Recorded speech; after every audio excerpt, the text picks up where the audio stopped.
fairly brief presentation this afternoon. I'm just going to talk you through what I do and why I do it. There'll be any questions at the end. If you want to pull me apart, then you're very welcome to.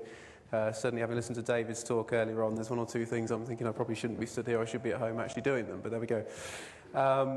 So a bit of a brief background to where we are. As we said, we're on the edge of the Cotswolds. We're farming about 1,600 acres now, all combinable crops. Mixture of land. The land we took on this time is much heavier, but most of ours is Cotswold brash.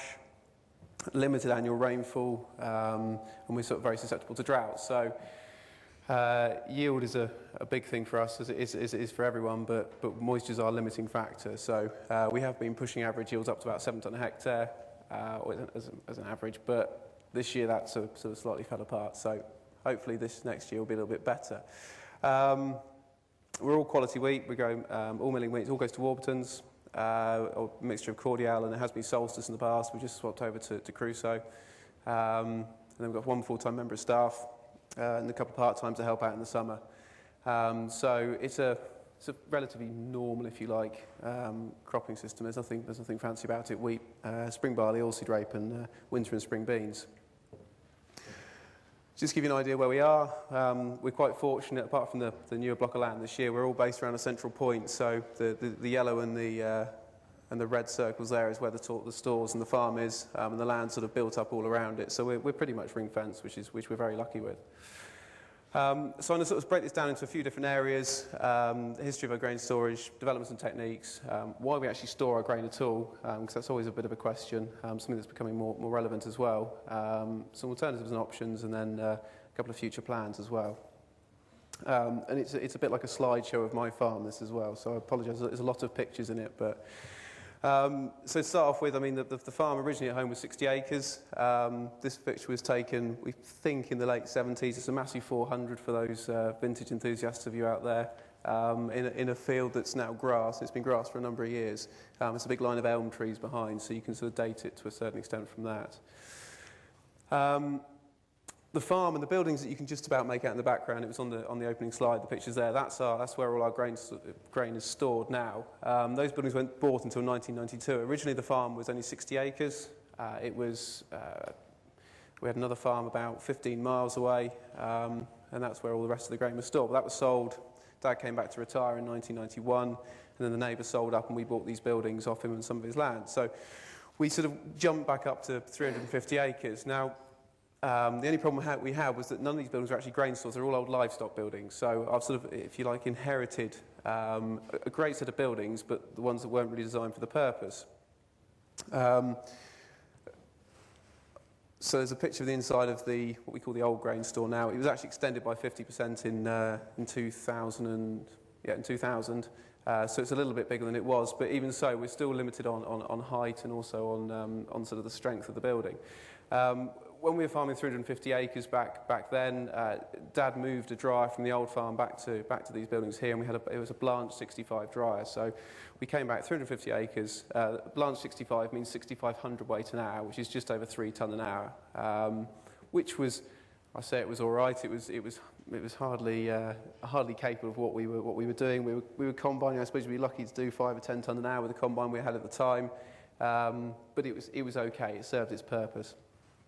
And we also had a small lean-to on the side that used to be just used for storage, and again, Dad converted that. You can't really get a massive feel of height in there, but you can just about get the telehandler onto the right-hand side of that. That's how low it gets. There's a picture for Kevin here because his lorry's there. So this is just another example of some of the restrictions we have to work with and you know what we're dealing with. So you can see there with an Arctic parked across the yard, his nose is sticking out the gate. Another picture there just shows you that actually because it was built for a livestock unit, it was never intended for grain storage. We're very, very narrow, very tight. So everything that we have to work around, we work around within this space in the yard. Fast forward a few years, we bought a little bit more land in 1993, so it took us up to 500 acres, which was fine. I mean, again, it was pushing the dryer a little bit. But come to 2003 and Blenheim Estate packed up farming next door to us. We then had the opportunity to take on a fair bit more land. We took on another 500 acres on a tenancy, doubled in size pretty much overnight, and we had to have a bit of a rethink what we're going to do. Now, hindsight's a wonderful thing, and we would have done it differently now. I would have done it differently now. But at the time, I was still very influenced by my father. He's been very, very, very good to me since then by saying, you just get on with it and do what you want. But at the time, he was still very much in control, and we thought, right, okay, what do we do? We're used to blanch dryers. Let's put another blanch dryer in. So we did. We found a second-hand blanch dryer. We updated the facilities a little bit, put a 16-ton-an-hour dryer in. We thought, okay, that's not too bad. Now, we also changed the combine, TX68, so you're looking at probably 20 tonne an hour if you're going really well in a good crop of wheat and it didn't break down, which is fine. But we put a 20 tonne an hour cleaner in. Dad's history has always been, again, one of clean everything into store. It's something that's been a bit of a mindset change over the last few years, certainly since we've gone to the New Holland and then onto the Class combines. The quality of grain that you can get off the combine has changed enormously. So history with Dad was always everything, if it doesn't go through the dry, it has to go through the cleaner. And I mean, our grain was immaculate. You look at admix, it was point something of a percent every time. Well, actually, when you start to look at the costs of it, it just doesn't pay to do it. But either way, we put the Lord Denny cleaner in when we did the new dryer in 2003. It's fine. We do still use it, and I wouldn't really want to be without it in certain situations, particularly with last year with increasing bushel weights. It was actually invaluable. We've got a relatively small pit that we can tip in there. We've put some concrete walls in front of there now, and we can probably get about 50 tonnes tipped in front of the pit. And then there's the blanch dryer. Now, that was put in 2003. It's a 1986 dryer. It's a 10-16, which means it's 10 foot wide, 16 tonne an hour, on a good day with the wind behind you, because I don't think we've ever done 16 tonne an hour out of it. Certainly not 5%, we haven't. But this picture was taken this time. It wants a bit of a coat of paint at the moment, but it's all right. It does the job. I certainly wouldn't be adverse to using a blanch dryer again, but if I was going to do it, you'd go much, much bigger in capacity, obviously. Now, things have changed a little bit. Give you a good illustration there. That's the old building there. As we go up in size, got a 16-ton trailer. It only just goes in through the door. Never mind being able to tip it in there and tip it safely. Particularly if you have student help at harvest, you can run into complications. Although it wasn't actually the student that hit the wall and moved the wall, it was someone much older than that, but it's another story. So we started to sort of have a bit of a rethink what we were doing. We were running a little bit short on space. We could store most things, but we still tended to shift some of the rape out at harvest just to get a little bit extra space in there. Particularly when Dad wasn't averse to growing 4 different varieties of wheat, and I sort of thought try to get on top of that and pin it back down to 2 main varieties, just to simplify storage and marketing as well to a certain extent. Now, in 2008 we had an opportunity to build a new grain store, so there was a site on the edge of the existing buildings with just an old pigsty there. Or some pig buildings. We took that down, we built the new store, and it's fantastic. I mean, you look at it, that's it today. We pushed the building back. We're a little bit restricted on topsoil levels and things like that. We couldn't go back any further than that because we kept having to put so much stone in to get the levels right. But we've got a bigger turning area in front of the yard, in front of the building, which is great. In fact, it's the only place we can put the header on the combine now. You've got big wide doors. You've got self-shedding walls inside. It's everything the grain store should be, apart from big enough. But I suppose that's probably often the problem with grain stores. So it's a 1,200-ton store. It was built as a 1,000-ton store, but I'll show you why in a minute, why it's a little bit bigger than that. And another thing we looked at when we did this, and I came up to the grain event that year to have a look at it, was whether we put drying floor in. Now, there's 2 schools of thoughts on that. I've always been brought up on the continuous flow system, and to a certain extent, it works for us. It's okay. I've got a lot of friends that use on-floor drying, and for me, looking and talking to them in harvest, it seems absolutely fantastic. All you do is you just tip it in there, and it's you sort it out afterwards. It requires more management in sort of late August, early September, times when you can be very busy on other things. But actually, it means that you just go and combine. You're not sat there watching the moisture thinking, well, I don't really want to be going much over 18% because I'll never get it dry, and you can just push on. But cost-wise, that building cost us $60,000, excluding the concrete apron out the front. That was built, there was a few groundworks on top, but not an awful lot. But that was concrete, that was all the walls, floor, everything. Now, that was 2008. It's a cheap building, really. And something I'll definitely do again. I mean, we would try to make the most of it that we could. We put the wider roller shutter doors on. It's a surcharge fill, 12-foot walls inside, so you know you can get quite a lot in there. And we also designed it, and it's something to think about if you ever are putting a new building up. We've designed it so you always could put a drying floor in the future if you wanted to. There's an extra stanchion at the back, so there isn't one right in the centre. So you could modify it in the future and put a tunnel in and put a drying floor in. But at the time, from a cost point of view, it was just a bit too much for us. So we thought, well, we'll stick with what we know. We put conveyors in the roof and went with it like that. 2007, actually, we upped our capacity again. We went to our first Lexion, which is the 570. There's a bit of a theme here with pictures and combines, as you'll see as you go through. You know, you're looking at probably 30, 40 tonne an hour as an average, 40 tonne on a really good day. Well, we're starting to stretch capacity all the time. We're starting to get really, really pushed on what we can actually get through the dryer. Our best day with that combine, we cut 140 acres. 90 of which we had to dry. We started about 19-20%, and it got down the last 40 acres we actually cut dry. It took us 2 days to dry the wheat that came off the back of that. Now, okay, it's a pretty exceptional circumstance, and it was some big fields we could really get going in. But it sort of limits, you know, it highlights the limitation of the system that we've got. Moving on to 2009, part of what I do and part of what I'm very keen on doing is always trying to find out exactly what we've got and what we're doing and why we're doing it. Now, one part of that is I always wanted a weighbridge. I used to have I still do have a building envy when I drive around the place, but I always used to have weighbridge envy as well. Which sounds a bit sad, but you know, when you know exactly what's in store, it makes marketing a lot easier. It makes managing things a lot easier. You know, you can weigh tractors, you can weigh the drill, you can see what's left in things, and it makes a big difference. So, 2009, we thought, okay, we'll splash out. We'll put a weighbridge in. One of the best things I've ever done in hindsight. So we put it in front of the new store. We put a flush system. We put a flush bridge in. It was something that, because we're so limited on space, we couldn't really put a raised bridge in. It would take too much space out of the yard. So we put the weighbridge in there. It's not a great picture, but you can see it next to the mule. And at the same time, it gave us an opportunity to put the office in there as well. So we just plonked a container in there. It's got a toilet in there and a shower, which is a bit of sort of welfare facility, so if anyone's working down there. And it also gives us a base to work out of. So every load that comes in is weighed, and there's a handful or a couple of handfuls taken out of every single trailer, put into a bucket, and that bucket's we've got a bucket for each field. So, and that's all kept in there. It's all vermin-proof. It's dry. It's secure. It's not a problem. Now, what that's quite useful for is it's quite simple to do when you're at harvest. But even if you're not drying, it then gives you an opportunity to have each bucket sampled individually, which saves the grain sampler coming in and crawling around on top of the heap.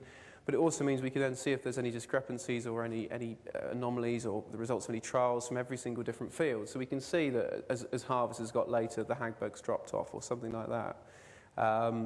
Poor grain sampler that turned up this year nearly had a fit when we had 20 buckets of wheat to do, but that was just one of those things. But it's a very useful, very easy and simple way of doing it. I would recommend a good place to get the buckets from, but we acquired ours from Agri, so I'm not actually. I was asking them where to buy them from, but very simple, very quick, very easy to do. I think I've touched on most of the whys as to why we did it. Now, maintenance-wise, the buildings mostly were put up in the late 60s, apart from the new one, and over time they all get a little bit tatty, and certainly some of our other buildings around at home with the corrugated tin on were all starting to get a little bit tired, a little bit tatty. We had a firm in 2 years ago from over in Hertfordshire. I was a little bit dubious when the chap called in. I'm not entirely sure whether he lived in a caravan. Well, I know he didn't live in a caravan, but you always have that slight concern when people calling, offering to, do you want your buildings painted, mister? Actually, they did an extremely good job. They come in, they do it as a three-part process. They wash all the buildings down using steam cleaners, get any loose and flaky paint off. They then paint any joints, any rusty bits, anything that's liable to rust in the future with a rust inhibitor, and they do 3 coats of paint on top of that. And our buildings are now a pretty battleship grey from one end to the other. We had to sort of rein them in a little bit. They were going to paint the doors, the walls, everything, but they've actually done a very good job. Now, moving on again, this year we went a little bit bigger again and bought a combine that's far too big for us.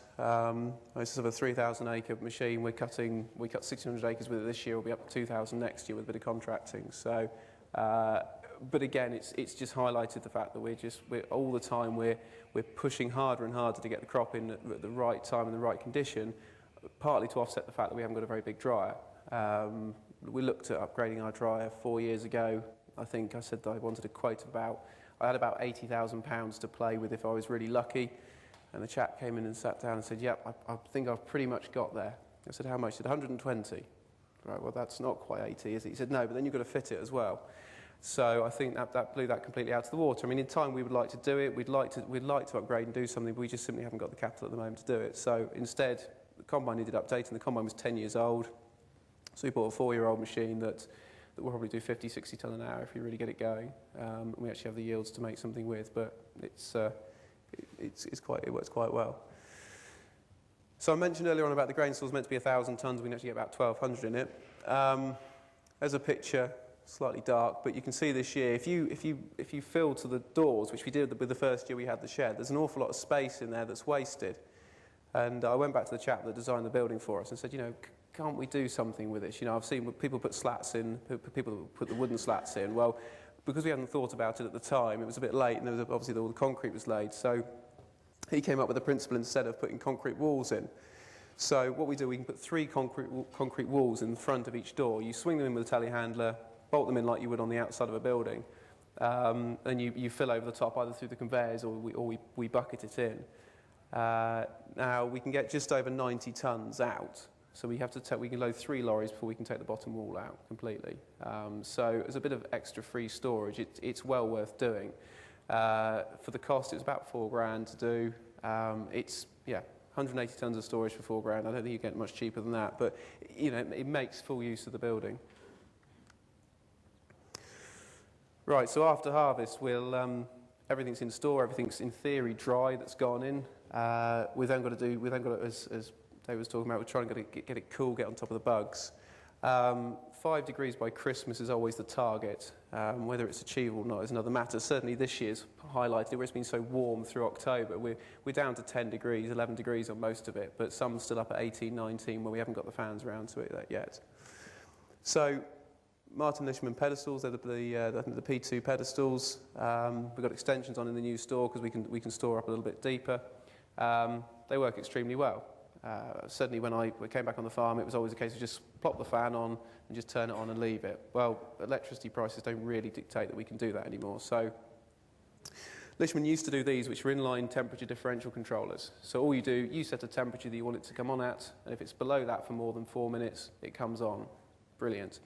My grand ideas of how good I was going to be at going around and spearing all my corn for temperature dictated that this is the way I wanted to go. They're cheap, they're only about 80 quid, they weren't too expensive. They don't actually make them anymore, but they work extremely well. Stick them on a bit of wood, stick them in the grain store, come on when you want them to, perfect. Unless the mice go up and chew the rubber off the buttons, which they did one year. When we put the new store in, we thought, okay, we'll do it a little bit differently, we'll go a bit better. So I put a thermomidistat in. I wouldn't say it was missold, I slightly misunderstood what I was buying at the time. This is far more important for if you're actually trying to dry the grain with it, because you can set it according to temperature and humidity. It works very well. It controls 2 of the sockets in the new store, so we just plug the fans in. So you don't have to crawl around on top of the heap to change it. You just set it on the screen on here. But again, it still relies on me going up there and manually spearing the grain and actually working out what the temperature is and what I need to set it at. So Syngenta points came up a couple of years ago, and we thought, okay, we'll have a look at these, the wireless temperature probes. The wireless technology is becoming so good now, or so battery efficient, that it's well worth looking at. These are Robidome probes. We've got about 20 of them in the stores. Plug them in the heap. You then have a box on the wall that you plug the little handheld reader into, and it gives you a temperature readout for all the displays. You can do, I think, there's 32 zones and 32 probes in each zone you can actually have. We've got 2 zones. We've got 16 in one and 8 in the other. So we've got 24 in total. Absolutely fantastic. I don't know whether anyone else has found this, but I tend to find when you go around with a temperature probe and you stick it in the heap, it heats it up as you push it in. Then you have to sit and wait for it to slowly go down and actually reach the temperature. Well, these you don't have to worry about. One thing that we do tend to do is move them. So every time you go up and you go down the grain store once a week and go and check, we actually pick them up and put them somewhere else. But then by the time you got back down and plug the box in, you can see what the temperatures are. It's absolutely fantastic. It's sort of transformed how we're doing things, really. And that led us on to this as well, which I think the LV3, I think is what's described as a little black box in the top right-hand corner. Again, from Robidome, it's 150 quid. You then have to wire the contactor in as well, which I did so that it's on a board. Temperature probe goes in the grain, plug the fan in, does it for you. I mean, a lot of people have been doing this for years, but for me it's a bit of a revelation really. But it's brilliant, it's so efficient, so effective. By far I wouldn't go for the temperature differential controls anymore. I'd always go for these, they're much, much more efficient. Rejections, always a bit of a tricky one. We've been quite fortunate, we don't have many rejections. We had some dead mites in one lorry, which was a bit awkward. I did point out they were dead, but that didn't really make a lot of difference. But we've been very fortunate. As a rule, we dry into store, everything goes in between 14.5% 15% moisture for cereals, and we don't, thank God so far, have too many problems. But, you know, whether that's good store management, a bit of luck, decent buildings as well, the roofs don't leak and things, it all sort of plays a part. Which brings us on to another question, is why do we store our grain at all? So, Dad's always come from a historical point of view of dry everything into store everything, and then put it in long pools. We tend to mark everything through open field, put it in long pools and market it as it goes through the year. That's great. But things have started to change a little bit. Markets have changed an awful lot. I've wanted to do things a little bit differently. Pools over the last 6 years, they worked probably 4 years out of the 6, but the 2 years they didn't work, I thought I could do a little bit better myself. I mean, hindsight's a wonderful thing, but yeah, there's opportunity to do more. It's an interesting one. This is the Liffey wheat chart, February 12 to October 13, so it's 18 months. Now, I sold some wheat in May 2012 for 143 that went out last week. Actually, at the time, it was about the right market. It was about the right price, but I missed the £75 bit in between, which would have been quite important at the time. So, you know, the fluctuation in markets is huge now, and you've got to try and do what you can. I'm not going to give you a talk, that's what Jack was for earlier on, I'm not going to give you a talk on grain markets, but there's an awful lot more you can do. From a quality point of view, the old adage of, you know, get it shipped out at harvest, get rid of it. What we're trying to do with quality, with Group 1 and Group 2 milling wheats, it doesn't always work. I mean, Openfield are very good at putting our wheat where it should go, and you know, we're in a quality market. We can't just dump it on a boat and get rid of it. So that's one of the main reasons why we tend to store. The spring barley we grow for seed, so that all goes out in January. So again, there's not an option to move that at harvest. We have to a certain extent, store. We have to store it somewhere. So as an alternative, you could look at central storage. Now, there's us in the middle. You've got arable crop up at Stratford, Ridgeway down at Hungerford, the new store over at Wellingborough or Kettering, and then the one they built just down the road from us at Great Chew, which slightly balls the slide up. When I started doing it, I thought, look, it proves we're 30 miles from everywhere, until I've remembered about Great Chew. So Great Chew's about 10 miles away from us, so that would be a good option. If you ever wanted to do central storage, that would be the place to get it into. It's nice and close. I know the guys there quite well. But fundamentally, what we're trying to do with building an asset at home and building a base at home is make something that's going to last. Now, we're fortunate we own the site where our buildings are, so if we put a building up, it's ours. And it adds an asset to the farm. So that's part of the reason we don't go down the central storage route. I'm okay at managing the corn after harvest, so I can get away with doing that. But at the same time, you know, you look at the cost of putting it into central storage, and it always makes, you know, if I could do something else in my buildings, and this is one thing that was always said to us when we looked at it in the past, if you've got an opportunity cost with those buildings, if you can let them out, fantastic. But at the moment, with the location we struggle a little bit with opportunity costs, so we can't really do it, so we're doing what we can. Oh, we touched on sell at harvest. Options, now that's an interesting one. Again, I'm not going to give you an ODA talk on options or anything like that. I did a short course earlier in the year. Very, very interesting. Something that I have to fundamentally accept is grain marketing doesn't massively float my boat. Some people like to get up every morning, look at the grain markets and really play it and do it well. I admire that. I think it's fantastic. But from my point of view, it doesn't. It's one of the most important aspects of my business, but I'd rather outsource some of the help on that. So we do that now. We outsource a little bit of help. We're playing around with a couple of options. We've got an option taken out for January wheat, or wheat futures at 100. Well, I took it on the money at 170. As long as futures price at the beginning of December is less than 163, I'll be okay. I'll make money out of it. So I'm probably about the only person in this room that's hoping the wheat market's going to drop a bit before Christmas. And then future plans as well. I'm not going to go into pest control or anything like that. I think David covered that in far more detail than I ever could beforehand. But I mean, pest control, it's something we tend to do ourselves. We have outsourced it in the past when we've got a problem that we can't get on top of. And we've had a major mice infestation over the course of the last 6 months, really. In one store before harvest, we had a serious problem. We got some proper mouse bait rather than you trying to use rat bait to kill mice. And we got on top of that, which is fantastic. Our new store, we never had a single problem in it at all. It is actually vermin-proof from the outside. If you take the mice and put them inside, like we did in just before harvest, then you have a problem inside the store. So we've now got a bit of a mouse problem in the other store, but we are slowly getting on top of them. Right, future plans. So we had the use of another grain store up until last year. There was a small area of contract farmland that we used to use, and it came with a grain store. It wasn't a very good grain store, but it did the job. It helped us out. Well, we've lost that now. We've still got the land, but we've lost the grain store. So last year we put in an application for a 1,200 ton grain store, which we were going to put on the sort of on the corner of the buildings down there. Interesting point to note, when we put the grain store up in 2008, we got, this isn't going to please any agents in the room, but we did, we got our land agents to do the planning application. It cost about £2,500 to do the planning application. It cost me about 150 quid to do it for this one. We have to go for full planning where we are. We're right next to London Oxford Airport, as it's imaginatively titled, or Kidlington Airport if you're local.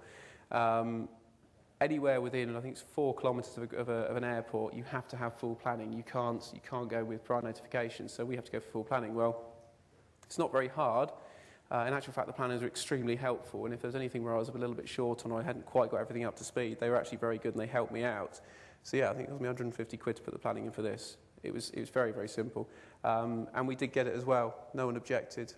So we've got the opportunity there to put another building up, which we've got 3 years to do it. We're certainly not going to do it for the next probably year to 18 months. We've got a few cash flow issues, so you know, but the opportunity's there. Going back to asset building, we're also looking at putting into a SIP, self-invested pension plan. So it's something that you can use a SIP for as a bit of a tax avoidance, but a way of making the most of your pensionable contributions in a year, and also keeping it within control of what you're doing. Marketing as well, I've already spoken about marketing to a certain extent, and there should be one on there that says contract farming, but it's disappeared, sorry. Oh, there is one that says contract farm. The contract farm we're taking on comes with its own buildings, it comes with its own dryer and grain store, and that's going to be a new challenge in itself, because it's not a dryer we're used to, it's not a facility we're used to, but it's something that at least it's there in its own right, and it's bigger than ours. It's 20 tonne an hour, so fantastic, we should be able to make something of that, but we'll see how we get on. And that's it. Thank you very much for listening to me.